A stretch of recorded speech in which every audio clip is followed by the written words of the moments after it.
তো এবারে আসি যে আজকে প্রেক্ষাপট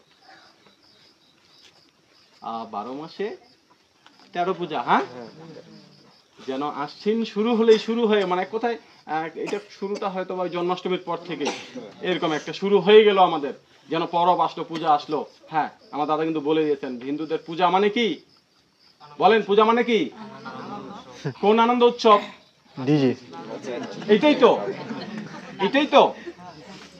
হ্যাঁ এটাই, পূজা মানে হচ্ছে নতুন পোশাক। কি পোশাক? নতুন পোশাক। মার্কেটে কোন আপডেট পোশাকটি এসছে এইটাই হচ্ছে পূজা। হ্যাঁ কি না? পূজা মানে কি? আপডেট পোশাক। পূজা মানে হচ্ছে কোথায় ভালো অস্থায়ী গেট নির্মাণ হয়েছে, অর্থাৎ ডেকোরেশন হয়েছে, সুন্দর ডেকোরেশন হচ্ছে, এই কালেকশনটি আগে আমরা করে থাকি। হ্যাঁ কি না? এই কালেকশনটা সর্বপ্রথম আমরা করি, সেটা তথ্য প্রযুক্তির মাধ্যমে হোক কিংবা কোনো আত্মীয়র মাধ্যমে হোক। যে তোদের এখানে কি কেমন পূজা হচ্ছে? হ্যাঁ অনেক ভালো হচ্ছে। হ্যালো বন্ধুরা, দেখেন আমাদের এখানে কি সুন্দর গেট করা হয়েছে, নির্মাণ করা হয়েছে। আপনারা এখানে আসবেন, অনেক বড় পূজা, সুন্দরীহাট গাছ, গোলাপগঞ্জ। হ্যাঁ আপনারা আসবেন, এখানে 12 লক্ষ টাকা 22 লক্ষ টাকা ব্যয় করা হয়েছে। কি করা হয়েছে? 12 লক্ষ 22 লক্ষ টাকা এই গেটটি করার জন্য করা হয়েছে। কিসের জন্য করা হয়েছে?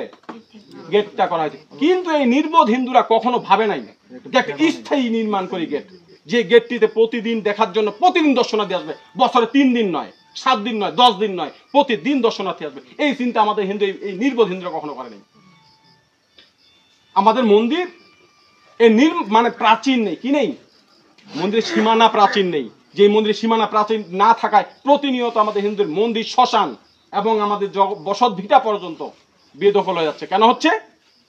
অস্থায়ী চিন্তার দিক থেকে, অস্থায়ী চিন্তার কারণে। কোন চিন্তা? অস্থায়ী। এই ক্ষণিকের জন্য। কিসের জন্য?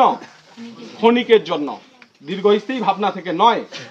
তো কথা হচ্ছে দুর্গাপূজা মানেই নতুন পোশাক, দুর্গাপূজা মানেই হচ্ছে কোথায় ঘুরবো, কোথায় খাবো, কার সঙ্গে যাব, কোন কোন টিম আমরা যাব। হ্যাঁ, এটা দুর্গাপূজা মানেই হচ্ছে আমাদের কচি কাঁচা মেয়েদের অশ্লীল নৃত্য। কি নৃত্য? কে কে দুর্গাপূজা নিয়েছেন বলেন? হ্যাঁ, উড়াধুরা চলছিল তাই না? হ্যাঁ, কি উড়াধুরা নৃত্য চলছে। এত সুন্দর নৃত্য আমরা পারি। হ্যাঁ, সে ধর্মীয় স্থানটাকে বিনোদন এবং আনন্দের জায়গা বানিয়ে ফেলেছি, অবক্ষয়ের জায়গায় নিয়ে গেছি। কোথায় নিয়ে গেছি? অবক্ষয়ের জায়গায়। আজকে এই দুর্গা মণ্ডপগুলো, ওই যে বললাম পূজা মানে আনন্দ, পূজা মানে বিনোদন, পূজা মানে হচ্ছে সাংস্কৃতিক অনুষ্ঠান। পূজা মানে কি সব? দেবী দুর্গার প্রণাম মন্ত্র আমরা জানি না। হ্যাঁ, এখন তো উঠে গেছে ধনুচি। কি উঠে গেছে? ধনুচি উঠে গেছে। আগে ধনুচি উঠলো, উঠার পরে আসলো মাইক, মাইক বাজতো। এখন এক এক সঙ্গে 6টি বক্স, সাউন্ড বক্স লাগাই দেওয়া হচ্ছে। যদি একটি কনক্রিটের দেওয়ালও তার সামনে লাগিয়ে রাখা যায়, সে দেওয়ালটা পর্যন্ত ভেঙে চলে যাবে। এত পরিমাণে, এই যে বললো দাদা ডিজে ছাড়া এখন আর নৃত্যই হয় না, লে পাগলু ডান্স। হ্যাঁ, লে ফটো লে। তবে আমার ব্যবসাটা ভালো হয়, তবে দাদার ব্যবসা ভালো, ওনার জন্য ভালো। দাদা আপনার যে ব্যবসা না, আপনি তো কি করতে পেরেছেন?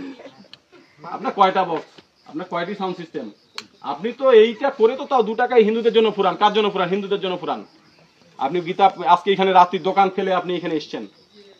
আমাদের হিন্দুগুলো তো বুঝেই না, 20 লাখ 20,000 আসি প্রসঙ্গ কথা, যাত্রা গান ওগুলাতে লোক প্রচুর। মূল প্রসঙ্গে আসি যে আজকে ধর্ম মানেই আনন্দ, আজকে ধর্ম মানেই বিনোদন, ধর্ম মানেই সাংস্কৃতিক অনুষ্ঠান। কিন্তু দেবী দুর্গা কয়দিন পূজা হয় আমরা বলতে পারি না। কয়দিন হয় বলেন তো? কয়দিন? মোট কয়দিন? 5 দিন। কয়দিন? ঠিক। 100-র মধ্যে কত মার্ক দিব? 0। কত মার্ক? 0 মার্ক। যে দুর্গাপূজার জন্য 1টি বছর অপেক্ষা করেন, জানেন না দুর্গাপূজা কয়দিনে হয়? এইটাই জানা। কেউ 5 দিন, কেউ 6 দিন। আর কেউ বলবেন? আর বলবেন কেউ? হ্যাঁ 3 দিন। আর কেউ বলবেন? বলবেন? দুর্গাপূজা করে আসলাম রে। হ্যাঁ, দুর্গাপূজা করলেন। হ্যাঁ, ওই যে কালেকশন করেছেন গান। কি কালেকশন করেছেন? গান। কিন্তু দুর্গাপূজা কয়দিন সেইটা আমরা জানি। একজন ভদ্রলোক বলতে পারলেন না, একজন হিন্দু বলতে পারলেন না এখানে যে দুর্গাপূজা কয়দিন? কয়দিন? 7 দিন।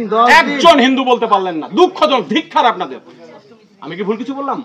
ধিক্কার দিয়ে আপনাদের কি ভুল করলাম? করিনি। আমি আমার জায়গায় স্থির। এতে আপনি কি মনে করলেন না করলেন আমার কিচ্ছু এসে যায় না। আরে দুর্গাপূজা 10 দিন, প্রতিপদ থেকে দশমী পর্যন্ত। কোথা থেকে?